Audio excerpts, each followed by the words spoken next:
అవధూత నానావళి సమాధి. బాబాచే నవవిధ భక్తి తార్కాణాలైన 9 నాణేలను గ్రహించి కైవల్యాన్ని సాధించి పునీతురాలైన లక్ష్మీబాయి షిండే సమాధి ఇది. భిక్షాటన చేసే ఆ ఫకీరు లక్ష్మీబాయికి తన ఆఖరి ఘడియల్లో భిక్షగా దానం చేసిన 9 నాణేలు ఇవే.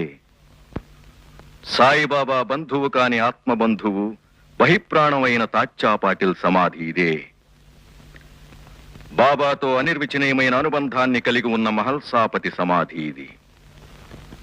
సహృదయాంతర్వర్తి అయిన సాయిబాబాకు సొంత బిడ్డ వంటి అశ్వం శ్యామ్ సుందర్ సమాధి నేటికి లెండీబాగ్లో కానవస్తుంది.